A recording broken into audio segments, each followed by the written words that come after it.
Hey folks, welcome to another Conversations That Matter. My name is Brittany Butler. And I'm Michelle Treese. We're glad you guys are with us today, and we're going to ask our guests to introduce themselves. So who's first? Well, my name is Georgita Washington. I am a retired registered nurse of 40 years. Been in the Johnson City community for almost 37 years. I am a almost 21-year breast cancer survivor. And I'm just out here in the community learning and doing things. And just out here learning and doing. Hi, I'm Rebecca Adkins Fletcher, and I am an anthropologist here at East Tennessee State University in the Department of Appalachian Studies. So my research is health disparities and access to care, but I do a lot of community engagement on my own and mostly with graduate and some undergraduate students. And I'm a native of East Tennessee, and I love living here in the mountains and raising my teenage boys here. So Great. Now, how do y'all know each other, and how long have y'all known each other? Well, it seemed like forever at this point. I think we got together through the Langston Center in 2021. Okay. And working with Becky's Appalachian Studies class, her community engagement class, looking for an opportunity for them to become engaged in the community. And we have been working with them. This coming fall semester will be the third year. Oh, nice. Yeah. Now, is that a program that Langston Center offers? The Langston Health Equity Task Force. Oh, okay. And it's only called that because we needed Gotcha. Langston. A group of people that was formed, and actually I'm the last remaining one, and so we had to kind of build again. But Becky mentioned that she's a medical anthropologist and looking at health disparities, and so we were looking at health equity in the area around Langston. Oh, wow. And so this provided an opportunity for her students to become engaged in the community through the church health ministries. So that's how we got started. So what does that look like? You have students that are Enrolled in health programs, Well, or anthropology, or it's actually through Appalachian Studies, and we have a graduate class called Appalachian Community Engagement. And we receive a grant from the Appalachian Regional Commission, and it's ACRI, the Appalachian Collegiate Research Initiative. And it used to be called the Appalachian Teaching Project. Okay. And just changed names a couple of years ago. But we receive a small grant, and what we do is we take, it's a graduate class. So I have been the instructor for this class since I came here to ETSU as faculty about 8 years ago. So the instructor finds a community partner, and worked in several places and kind of finished up some other projects that had been started before I came. But I really wanted something to do with health in the area, and had met Adam Dixon at the Langston Center several times, and he and several folks there have been working with Appalachian Studies and the archives. So we've built a good relationship with Mr. Dixon and the center for a few years, and so I called him up, and he'll probably have a slightly different version of this, but we've gotten pretty good at finding work for each other. It's like, okay, I'm looking for a good community partner. Here's what my class does. Is there anything through the Langston Center that might work for this? So we met, and he had a list for me of possible projects, and you know, some of them, they were all great. Some of them just weren't something we could quite finish in a semester, or beyond my skills to pull off with other things. But it's like, well, we've been trying to start this health equity task force. And I'm like, that's it, that's the one. So, and that's how Georgita and I first met, and we've been doing a bunch of work since then. So, yeah. That's great. Really, that is really cool. So, what are some of the things you guys have noticed in that area as far as the task force? What, like, if you're collecting information, are you noticing health issues? And that's the health issues are there. The health disparities and health inequities are there. That's documented for anybody who wants to look at it. The kind of data we were looking for is what does it look like on a local level, specifically in that census tract around Langston. And we were having really some difficulty gathering that data. As I mentioned, I'm the last one on the original group. And in the original group, there was two people we thought could help us gather that data. And so they've just kind of drifted away. And so when the opportunity to work with the graduate students in this class, the data we collected is really very, very broad, because one of the students just did interviews with, did interviews with some of the local health ministers and the health ministries and the churches and then some of the congregants.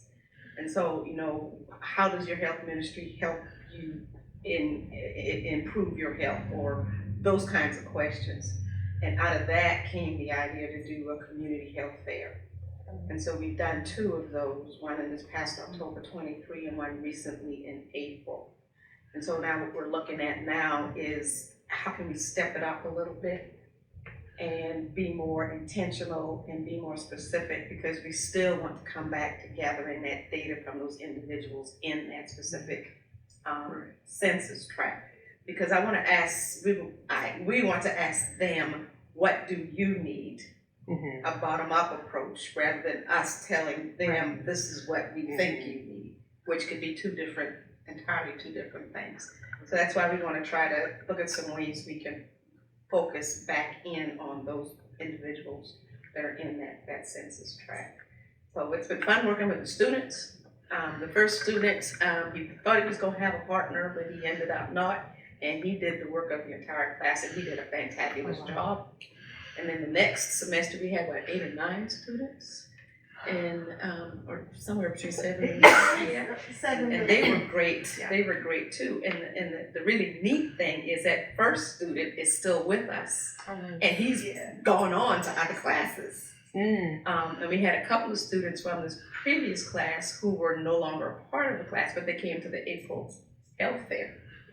So, you know, you talk about engagement, you know, those guys were so engaged. they're still connected in, even though it's not a class. They had buy-in because what I have found, if one of the measurements I think of success with community engagement is that people can't quit it.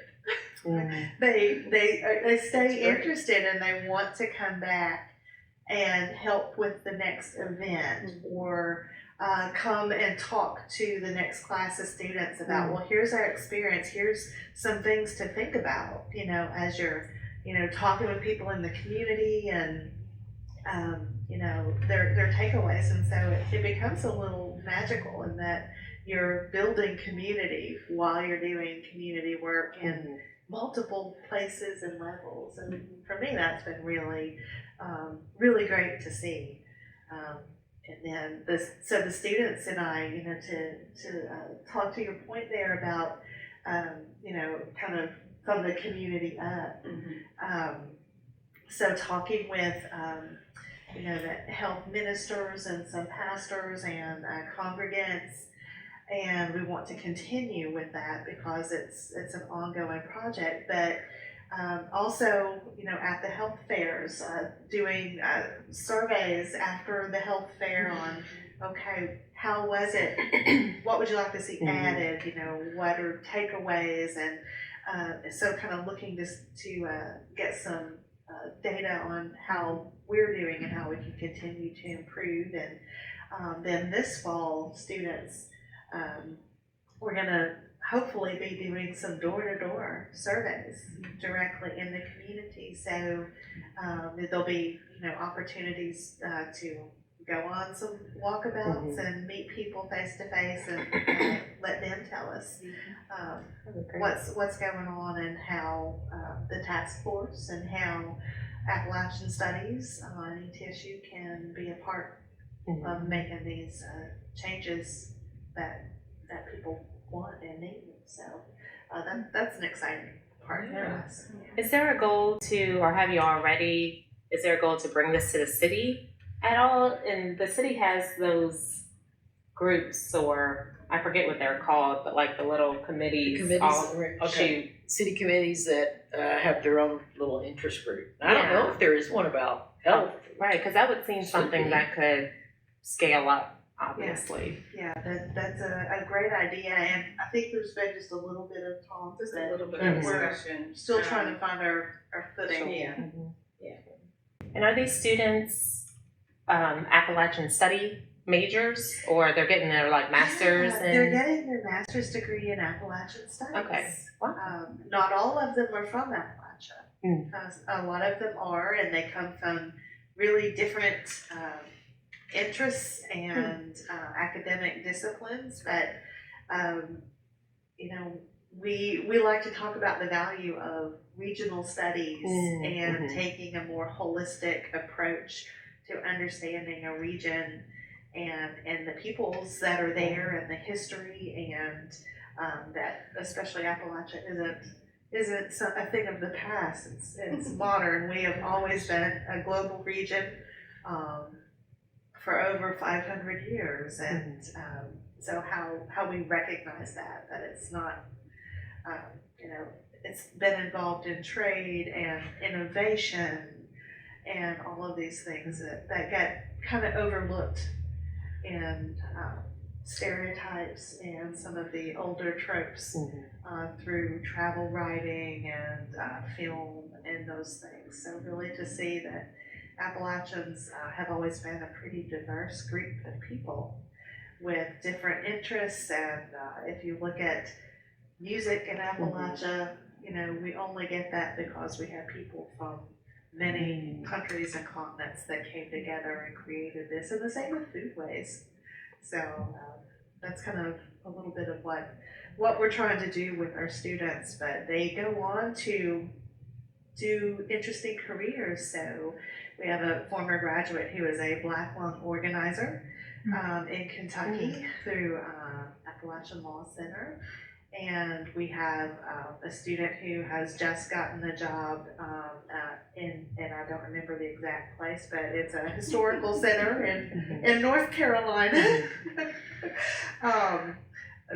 Or go on to other graduate programs, library science and other things, or in nonprofits. So they're out there doing a lot of different things, but at the core they're taking away some of these perspectives. Okay. And some of us work at the McKinney Center. I was going to say, that's right. But I got my degree from Appalachian State, but it's the same idea.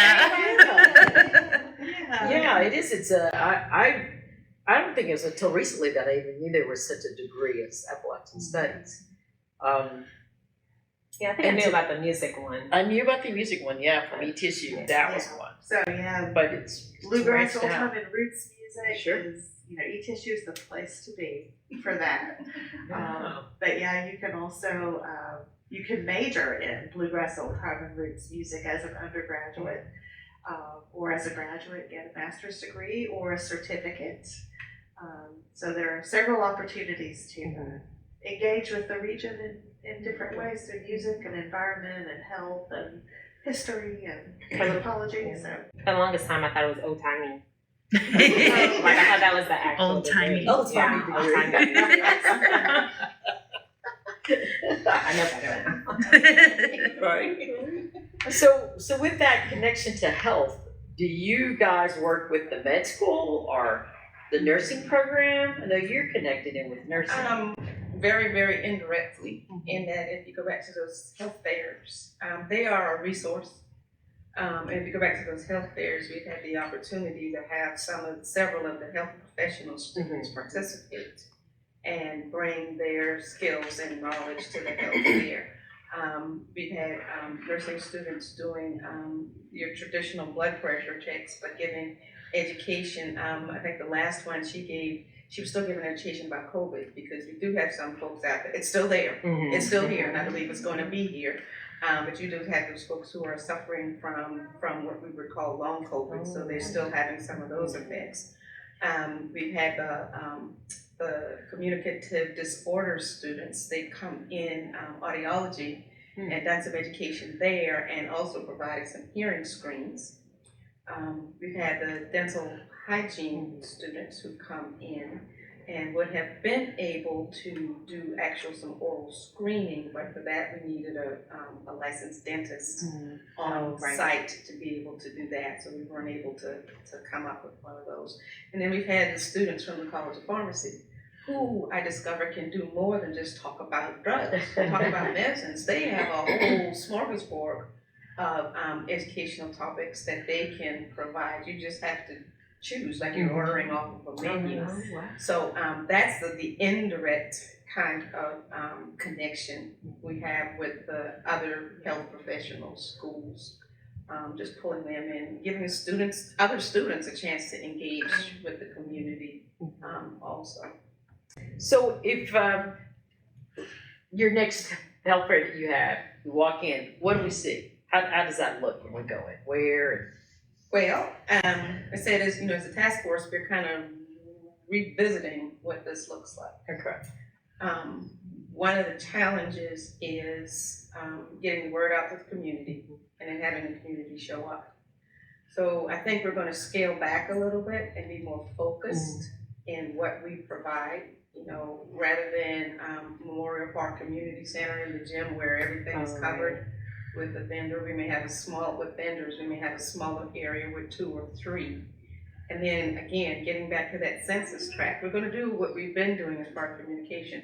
We were going to put boots on the ground and go put old low-tech flyers in mailboxes, knocking on doors. And that's the plan right now, putting information in individuals' hands.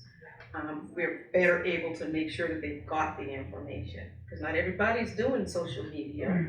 Not everybody watches the evening news. We did the rounds, if you would, on the news shows promoting the very first health fair we did, but not everybody's going to be watching those. So we're going to go low tech, old fashioned, and hopefully put flyers in mailboxes, so folks can get the information.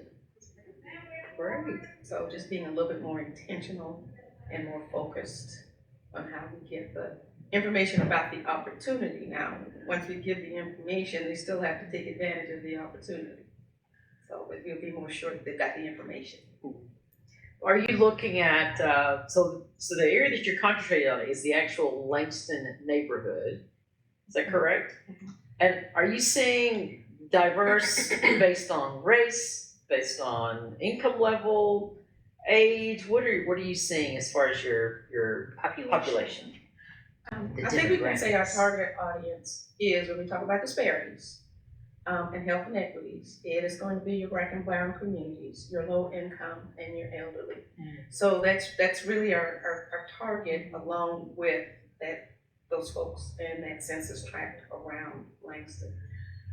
You will certainly have, it's the poorest area in Johnson City.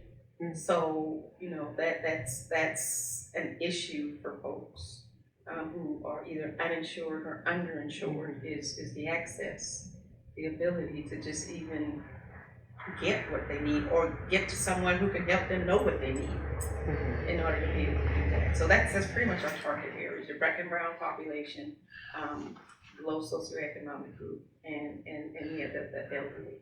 What does that area cover? We're looking at boundary. Yeah, and we're still trying to define that. Okay. Still trying to see, because we need to know that so that we can know how much, how far to go as to, spreading the information, the news about the information. And so, as I kind of visualize this space in my head, I think in my head too, there are several churches within that area. I'm thinking Like around the library. just around that area, Mm-hmm. and I'm thinking on the other side, like on the Langston is on this side of Run Street, going on the other side of Run Street. I know that's another Black and brown community in there, but there's several churches, and so are you getting the? I mean, you mentioned the church's impact. Are they, like I like to say, stepping up and stepping out to? Well, I think the original intent, because the original assignment, if you would, was health ministries in the Black church Okay. in Appalachia. And so we just, that's where we got the original data, if you would, from where the interviews were done in the local Black churches. Okay. And just being able to use those health ministries, and they are going to look different depending on who the church is. Right. In my church, I'm in. In another church, they've got a small team of folks. And so just being able to have access, if you would, to that population, to be able to communicate our desire to help and what we are trying to do as far as offering opportunities for them to at least get more information about resources that could be used to impact their health. Part of that too is, we're thinking about capacity building so that this isn't, just resources, here they are, but for people to learn more about where resources are, what's there, but about their health and self-advocacy. And that's something that is difficult for a lot of people. Because a lot of folks have been grown up, do what the doctor tells you and you don't question. You don't question that, this authority of the doctor. And sometimes the things that you may be advised to do, while best practices are not practical, depending on resources and,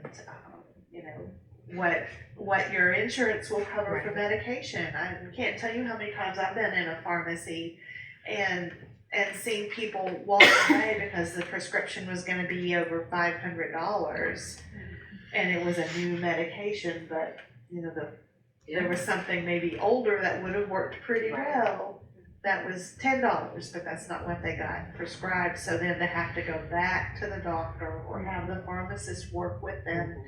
And so people get frustrated, and they also get embarrassed, when you have to walk away like that. I think it's not just educating the community, but health providers need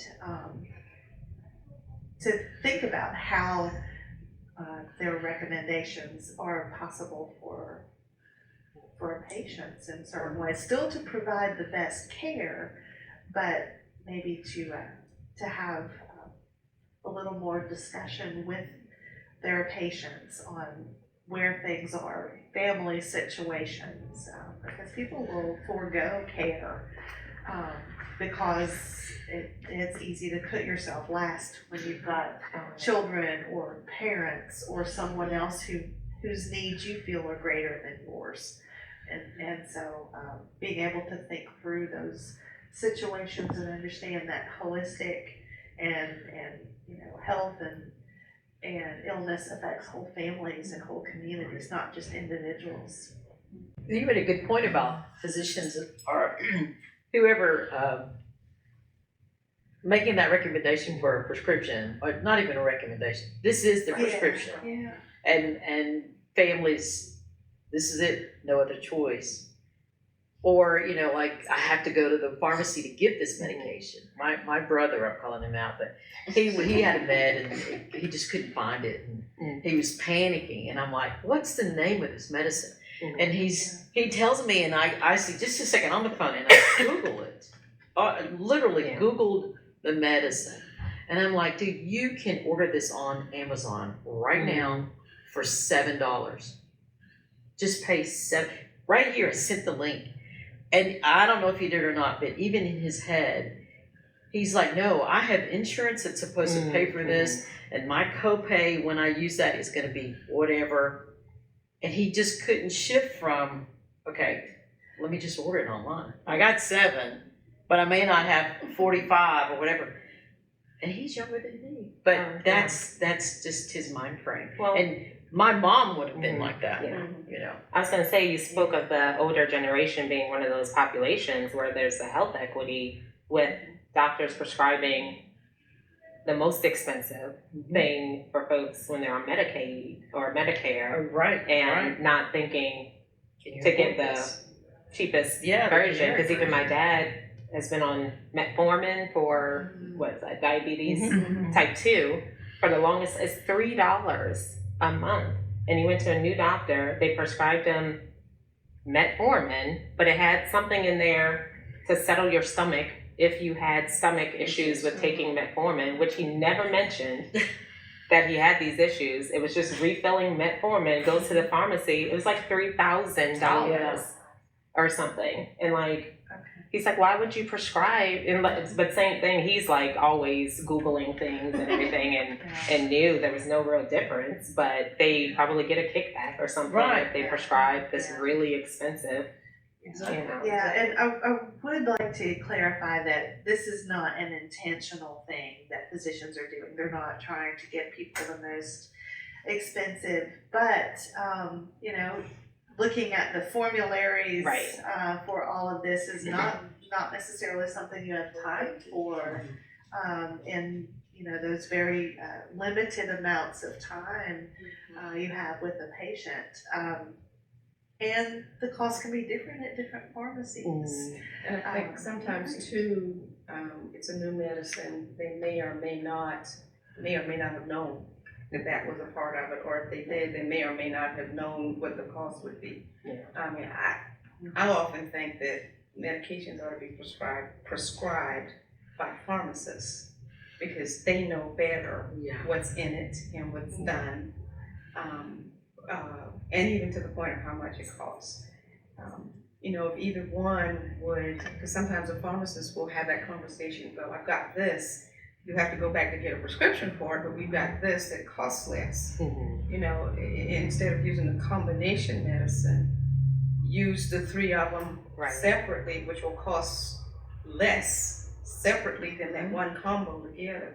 But the physician or the orderer, the prescriber might have been thinking, I just need you to remember to take it. You know, so you gotta, but in order to know that, you've got to have that time to have that conversation with that patient to try to figure out what's best for them. You know, it'll cost you more, but you've got to do something to remember to take it, because it won't work if you don't take it.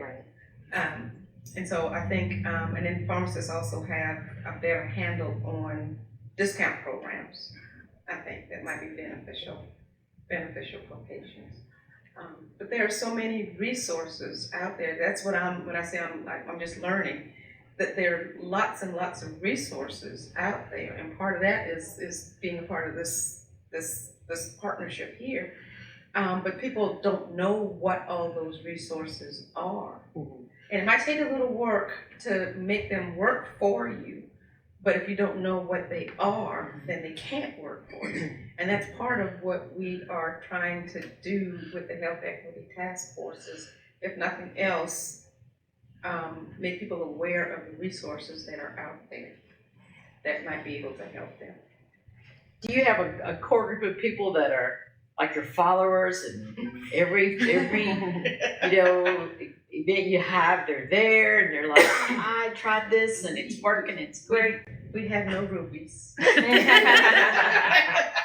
I don't think we have any groupies. There's one or two that have been to like both health fairs, and again, you know, we just recently started that, and next time it's going to look different. So, you know, we won't know until after it's done, you know, what that looks like. So, yeah. It's like getting folks to engage in things, you know. I ran by one of the after-school programs yesterday to donate a bunch of books and stuff, and it's in the predominantly black and brown neighborhood, and so I'm like, how many students you have, and staff, how's it looking? It's like the first week, and they said in the middle of this black neighborhood, this is an after-school program, they have one black camper. And I'm like, how can that be? And part of it was because the parents just did not sign their kids up. And I'm like, what? So it's like, let's get engaged like it is an after-school, now it is an all-day summer camp program. And I know these parents want their kids in summer camp. But they just didn't buy into it. They didn't sign up. And it's not a problem about pay because they offer scholarships to anyone who could not pay. Just I bet it's a time thing too, even with the, if you happen to not have the time to go to the health equity fair that day and, and I think about the prescriptions, you're like, okay, made it to the doctor. And it's like, oh, nope, you got to go back. And it's like, oh, goodness, prior approval. Don't get me started on prior approvals. Because even with those, it's like, I'm calling the insurance company to ask if I can have the drug that my doctor prescribed me. And it's like, so I'm waiting, something's delayed for me right now because I'm like, I'm not calling, I shouldn't have to call. It's like I keep forgetting. And Google it online. There's lots of factors. And we can't address all of them. But the ones that we can, we'd like to try to, if not remove those barriers, at least lower them so that they aren't as much of a barrier before. And knowledge is a big piece of your arsenal. Because if you don't know where to go, who to look for, what to look for, where to look, then you're still stuck, to even begin to try to unravel some of this. And so that's why I said, those services, check your blood pressure, get your hemoglobin A1C check. But did you know there's an entity over here who can help you in the marketplace for insurance, who can connect you to a provider that you need that might be donating their services, where you don't have to have cash in hand when you go to visit them. Those kinds of things that help make them more aware of.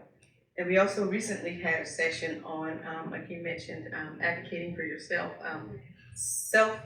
healthcare self-advocacy.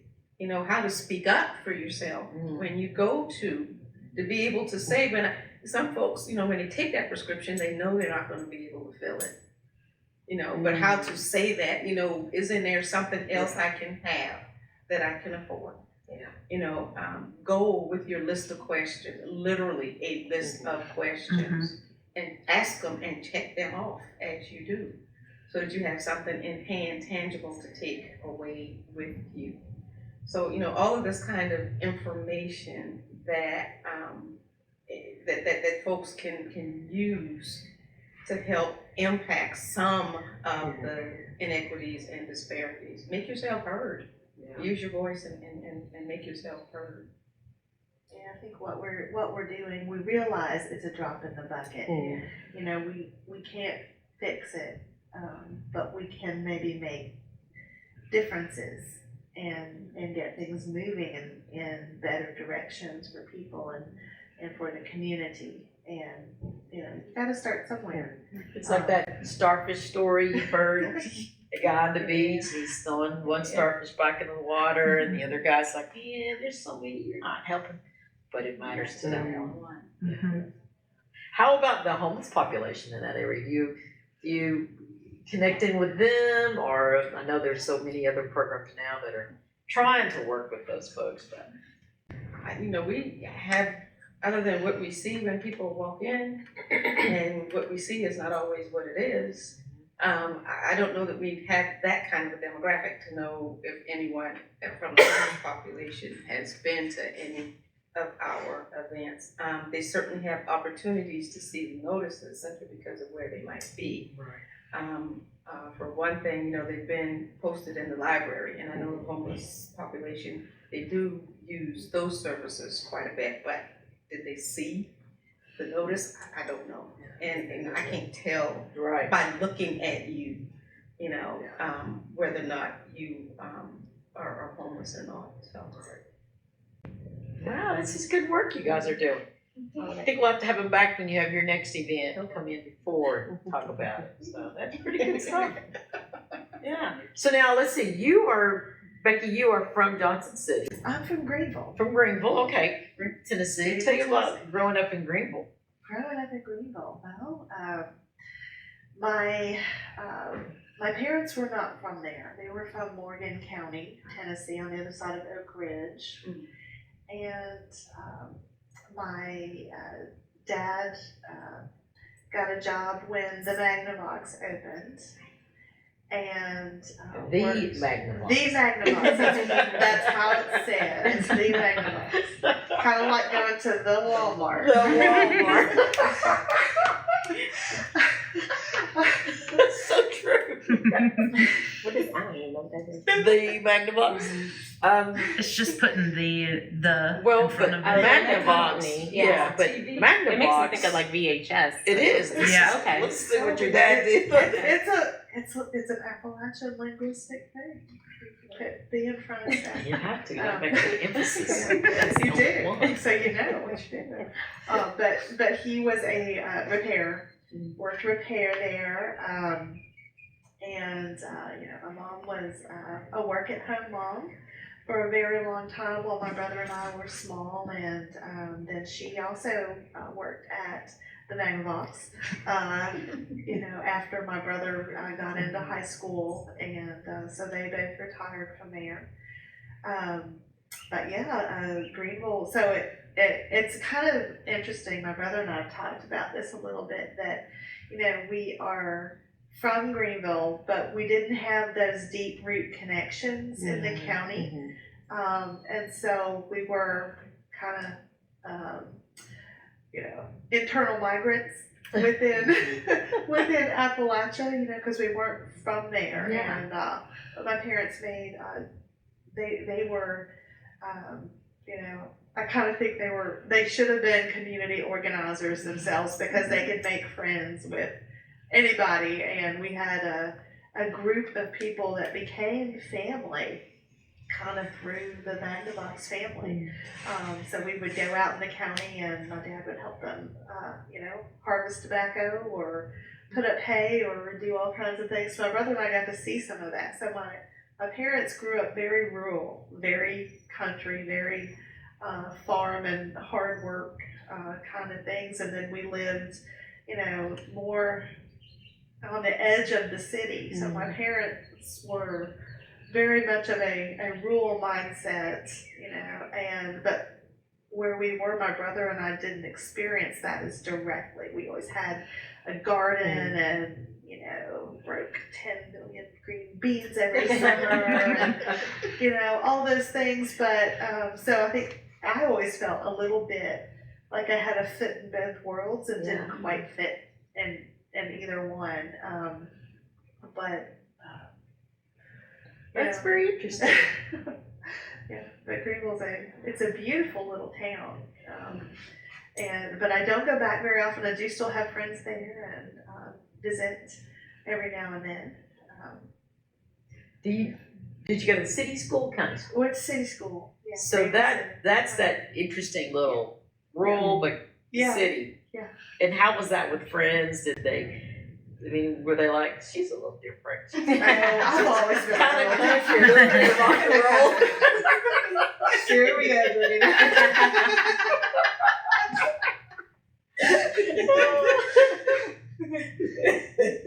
So I don't think it was because of that, because I was born in Greenville and grew up there, but I didn't always fit in very well. I was, we didn't have a lot of money growing up with factory work and things. But my mom was a beautiful seamstress, so she made most of my clothes.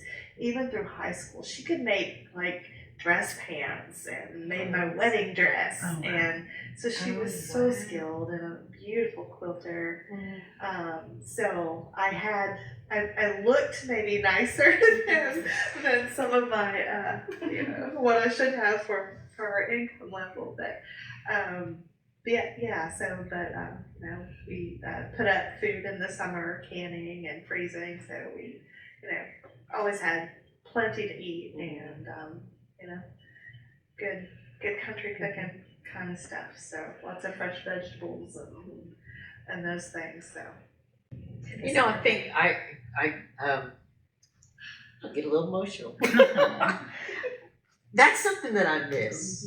We all had that. I don't know New Orleans, but I know you probably had that, right? That country cooking.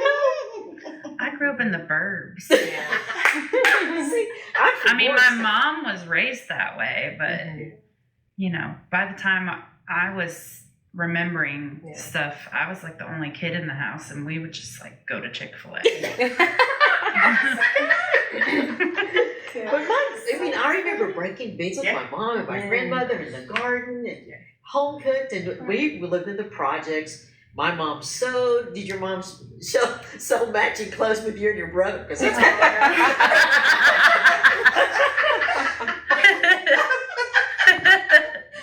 what my mom would do that. We did our little family photos from JC. Oh, nice. Little plaid, whatever. My brothers have a little plaid, and my mom's a little sweat. So, but I miss that, and all of those things we can still have. We can still have a garden. We can still sew our clothes if we want to. But people don't do that anymore. At least you don't hear a lot about that. But that whole garden thing, I'm looking in my head, I've got plenty of space in my backyard for a garden. Do I have one?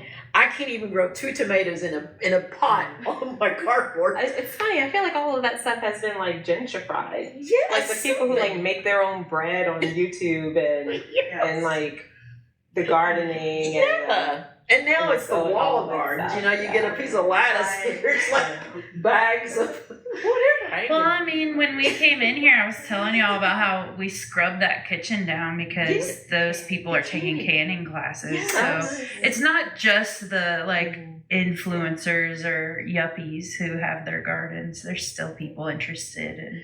But like back in the day, everyone did it. That you take a class on how to can. Yeah. You better get in there with your grandmother and your mama and learn how to do this. Right. Yeah. I couldn't can if I had to. Yeah, but there's this lost knowledge.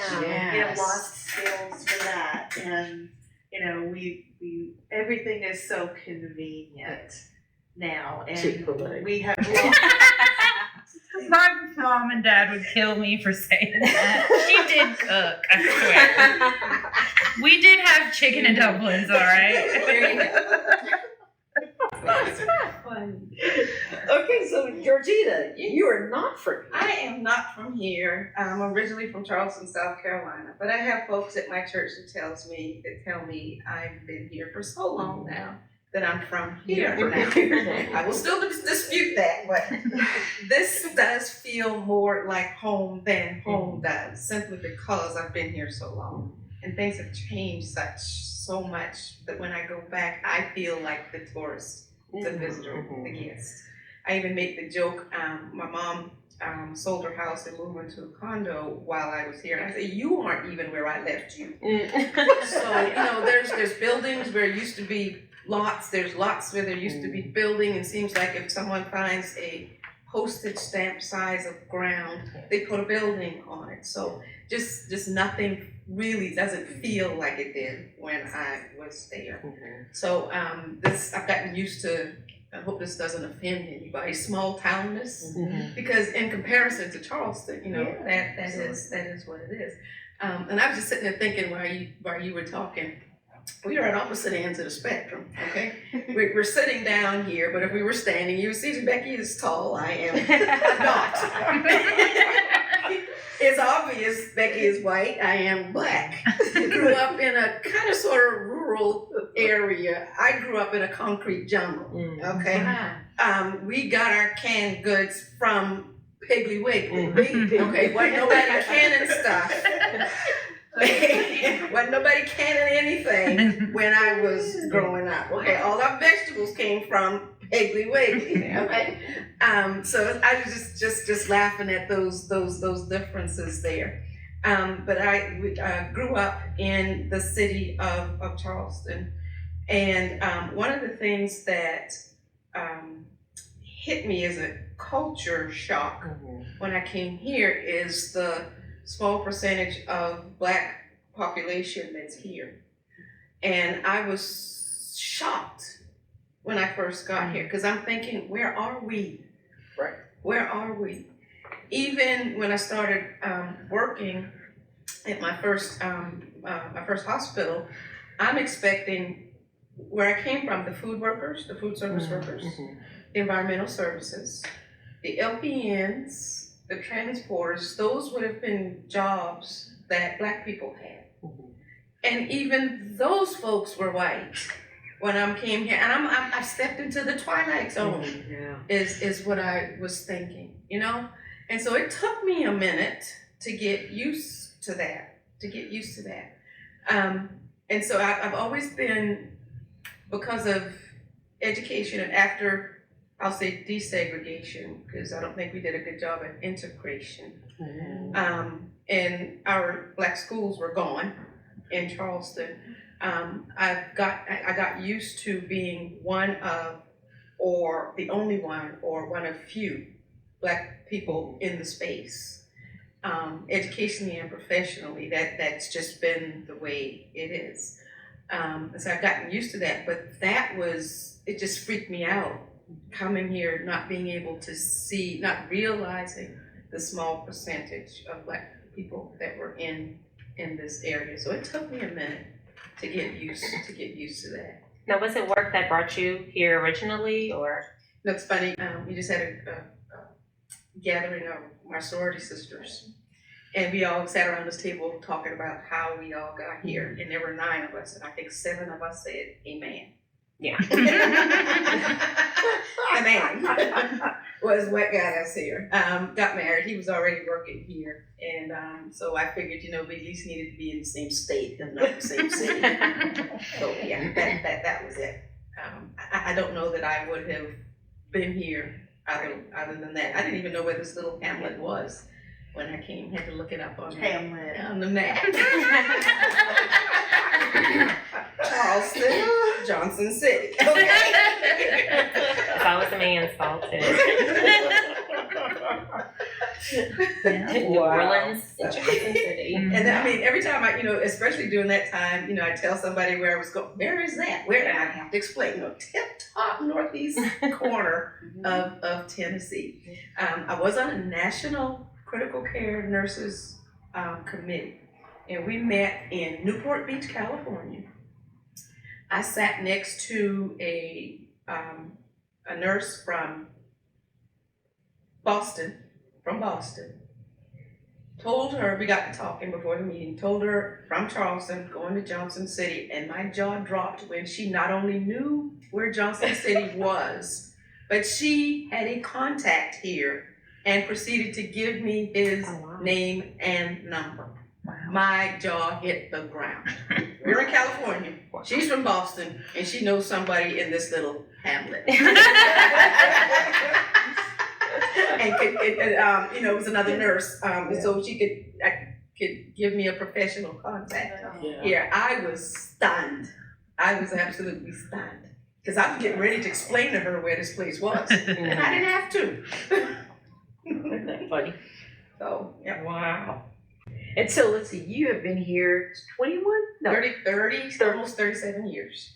Wow. I'll be 37 in August. Yeah. That's pretty cool. What has sort of kept both of you here in this area? Well, actually, I haven't been here the whole time. I lived in Kentucky for about 14 years, went to graduate school at University of Kentucky, and lived in Eastern Kentucky for a number of years, and then had a visiting lecturer position at UNC Wilmington for a year. And while I was there, my position now as assistant director for the Center for Appalachian Studies and Services was created as a new position. And I was on the job market and I saw that and I was like, I'm going home, that's my job. Nice. And it worked out. But yeah, I was gone for about 15 years and I never really expected to come back because as an academic, you go where you can get a job and but it was fortuitous in all kinds of ways. So yeah, so I got to move back and I had stayed in touch with a lot of friends that I grew up with or met in college, and so I had my folks to come back home to, and my mom was here, and so yeah, it was really nice. Did you go to ETSU for a bit? I did. Okay. Yeah, I did a bachelor's and master's in biological sciences at ETSU. Oh, And then right. switched to then switched to anthropology. Yes. When I went, but yeah. Now, did you do, because I think anthropology is pretty cool, did you ever do any kind of field research with that, or was I it? do. I do ethnography. Okay, what's that about? So that's where I go and do interviews, and you go and you live in the community that you're working with. So a lot of anthropologists go to other countries to live and learn about the culture and study a particular aspect. But there's a group of anthropologists who are, North American, study North America and the United States, and so I haven't done a lot of work internationally in terms of specific research, but my focus has been in Appalachia, looking at mostly central and south central Appalachia. And so you've gone into communities and lived there to interview and get to know them. Where have you been? So, Your favorite. Tell us your favorite. I honestly, I love living in Eastern Kentucky. Yeah. And but I have been very careful not to reveal specific communities because I was talking about some very sensitive health issues and things. So when I write about it, they get the place gets a pseudonym as well as the people to protect their information in that way. But I love living in Eastern Kentucky. Any, I know you can't reveal details, but what can we get at? Well, ask and I'll tell you as much as Well, here's an interesting question. There's a group of women out of Eastern Kentucky, the Real World String Band. Do you know them? I don't know them. That's a really cool little Appalachian group of women. So that's a great thing. Funny story, they paid to perform in North Carolina, and one lady plays an upright bass, and I've tried to play the bass guitar. So she let me play her bass, which has no amplifier, and they were loud, and I was playing really hard. 2 days later, this finger got so infected. I think, cellulitis? Cellulitis? Oh, it was bad. And I had to go to a doctor friend of mine. She was like, Michelle, I'm going to have to drill a hole in your nails. It was awful. But side note. So, yeah, that's my connection with Eastern Kentucky Real World String Band, bass guitar lady. Did you find there were some interesting health things in certain places? Like one group that I studied with biology degree was the blue people of. Oh, yeah. I was thinking, where? The Fugits. The Fugits, you're right. I want to think Harlan, but I don't think it's Harlan, Kentucky. But have you heard about that group? Yeah, I've heard of them. I've never studied that specifically or met anyone from that family. Yeah, you've studied them? Yeah. No, I just am aware of them. Yeah, it's a family, and then they have an interesting gene. And the whole family They has blue. It's their hemoglobin is interesting, I think it is, and they have a blue color. Yeah, so it's one little. No, yeah. Yeah. One of those really interesting medical case stories that happen to be there in the region. Yeah. It's interesting. Yeah. Well, have to Sounds find like, that. well, for you. yeah, sounds like there's some kind of issue with how their hemoglobin is made. Is the hemoglobin is what gives you some, well, melanin in your skin, but hemoglobin is supposed to be red. Right. So, yeah. And I that think would be it's, interesting. Like if you know when you have low O2 in your blood, you Yeah. tend to get blue. Yeah. Like if you, Yeah. so I don't know if it's that. I don't know what the deal is, but Yeah, that's- I don't remember. I did exactly some. what- I don't know if I did some research or somebody did a presentation. Mm-hmm. I think I you know what it was? I did some research on it and talked about it in my biology class when I taught it. So yeah. that's where it was. Yeah. Because I had most- never heard of it. Yeah, mostly what I was doing is I worked with labor unions and was interested in collective bargaining for securing better health resources for workers and their families. And what are the unions doing, to help address this? And when I was in the field, was the time when the Affordable Care Act was being negotiated and it passed while I was doing field work. So it kind of changed the tone and what the questions it changed the context of the things that I was seeing, that this is why the Affordable Care Act was necessary, although I know it's very controversial and there are lots of problems with it, things that need to be edited, but it came about because people really are experiencing serious problems Major problem. accessing and paying for health care. So, but even folks with what they would call good insurance would hesitate to go to the doctor.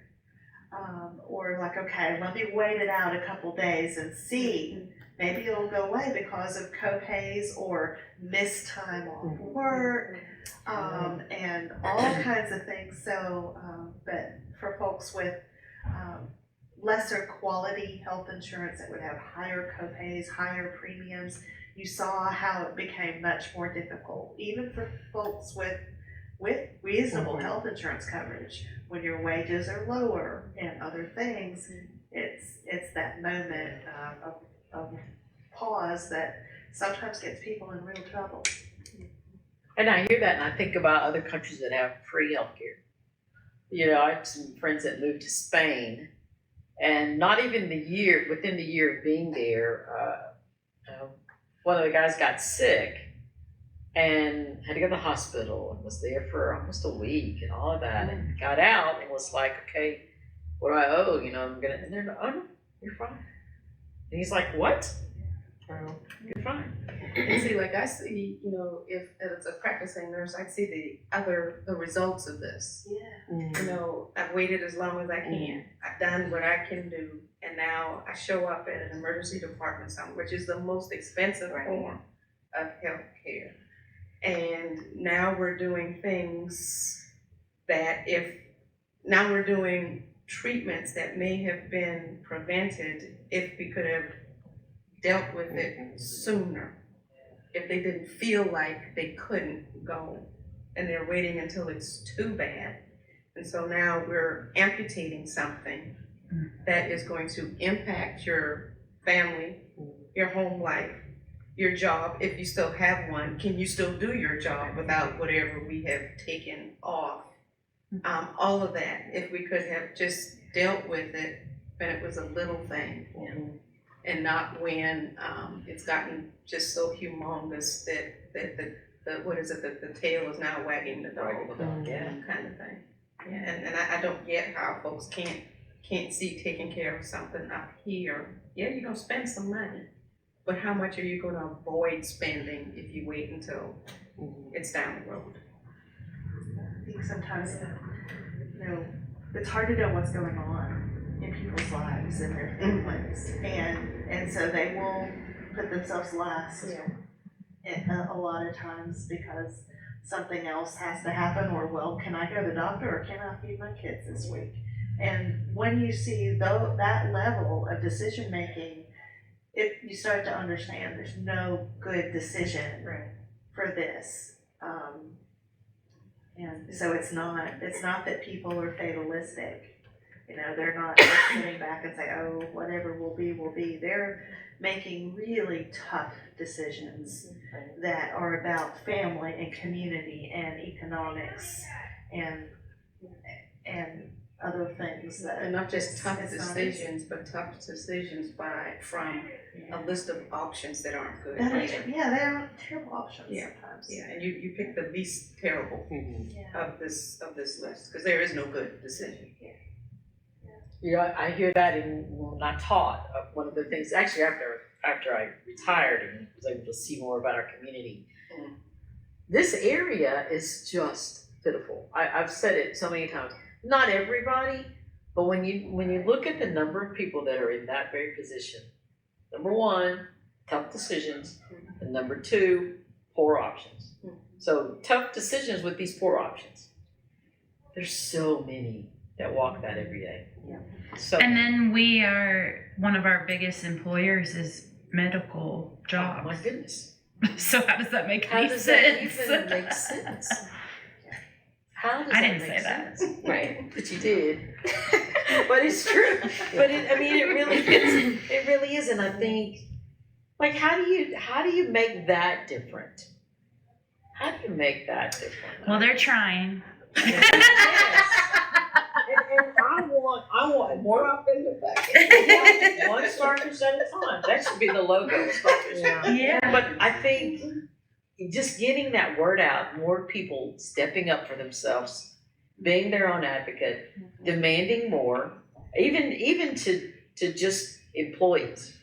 You know, I'm on the edge of one paycheck away from disaster.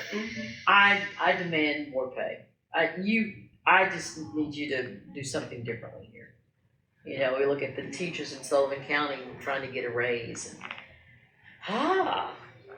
And then you have that other side where you're making enough money already. No, I'm not. If I'm having to make these decisions and the poorest options, no, I'm not there. Yeah, I think it's one of the ways that medical anthropologists would think about how you can assess the health of a community.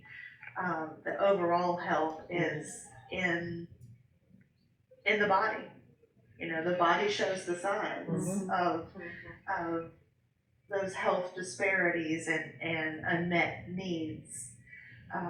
And so there are so many problems we need to address that we don't address head on, worry about lots of other things that. And it's almost a vicious circle, because the disparities and having to deal with them and the inequities can feed into poor health, which then puts you either further outside or inside of a system that is inequitable, which then further affects your health.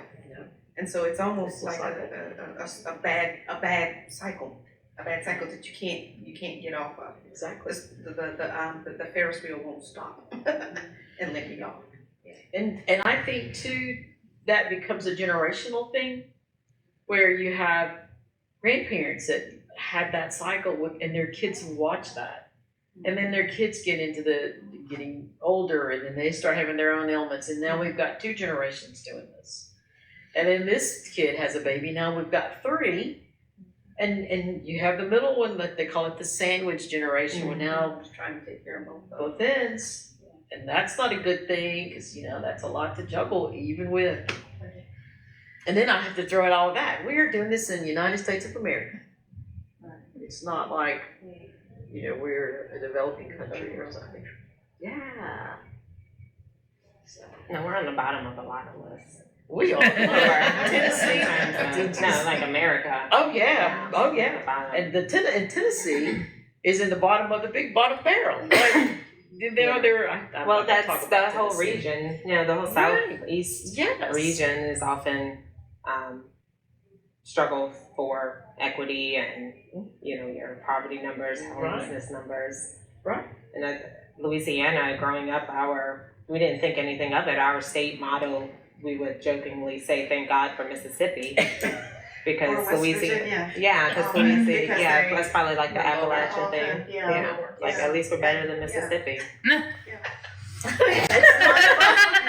That's not funny.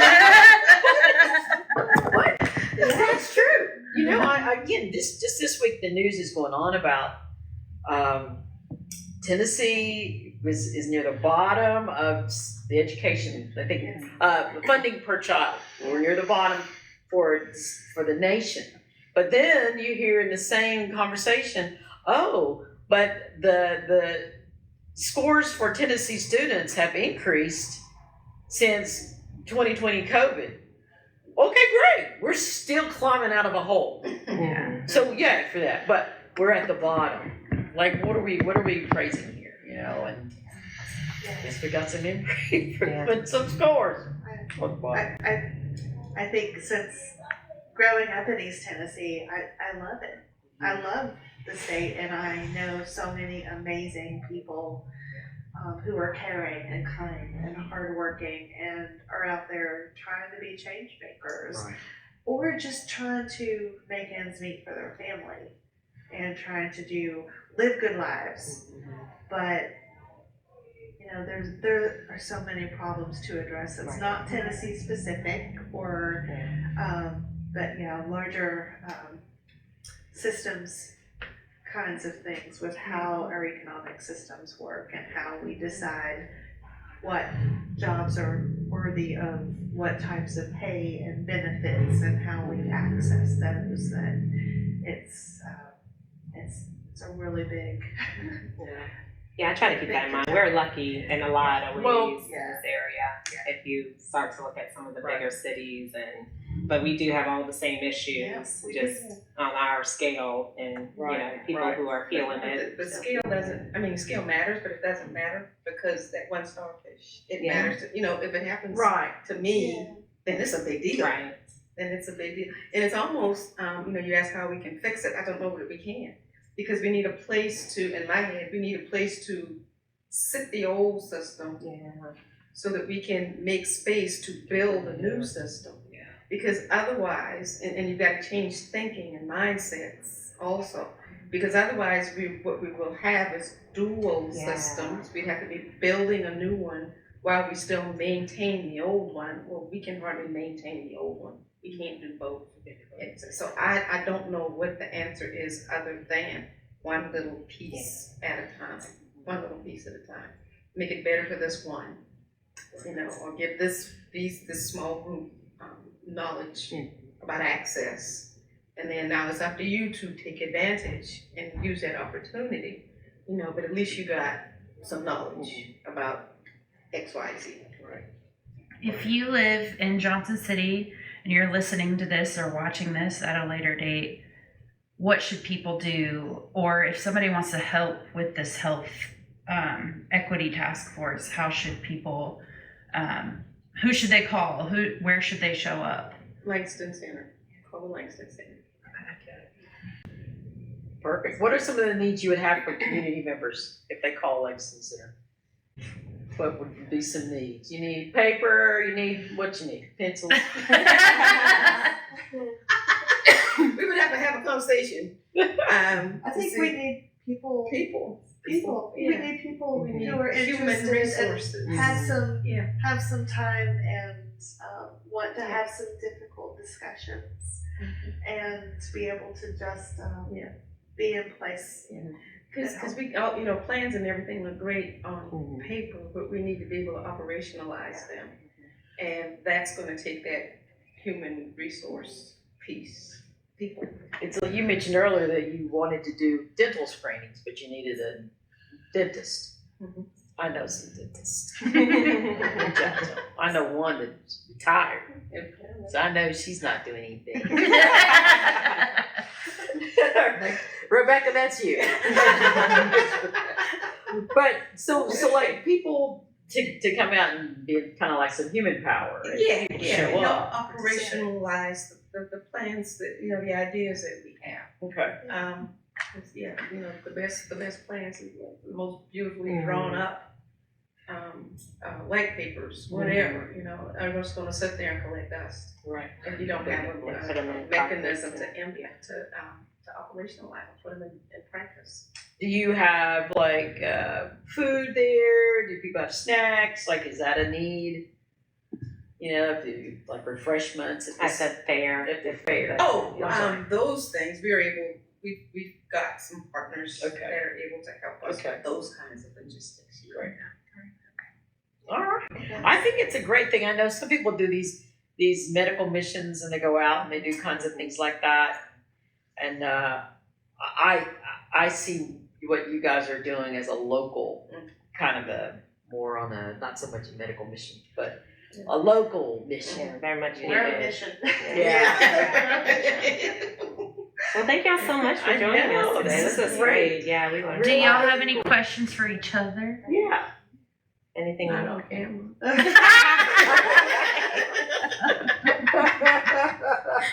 That's a big sign. That's a big sign. I'll have y'all back. After hours. Yeah. One quick question. I heard someone mention Thelma and Louise. Who's Thelma and why? I just threw that out as a pair of women who were together doing stuff. And it just seems like we since we started this, that it's been one thing after another. And I think that the real kicker was when we had to go on TV together and do those shows. And then when I was asked to do this, and the other person did not work out, and my mind went straight to her. I didn't think about anybody else. And I emailed her and I said, well, I love it. I've gotten us into something. It was even funnier when she didn't respond to the email. She gave me a phone call. Who uses the phone to call somebody these days? I got a phone call. I got, oh no, that deserved a phone call. It was the bat signal. I was That's great. Well, now you've been through it, it's not that big of a deal. And if you're going to be anybody, be Thelma and Louise. Yeah. They got the They job got done. stuff done. And we don't want to look at the end of the movie. Right. But they got the job done. Whatever they needed, they got done. So I love it. Yeah. That's good. Yeah. This is great. This is great. Thank you guys Yes, so thank you. much. Thank you all. Yes. you. Pretty cool. Very, very cool. And we do have to have you back. Yes.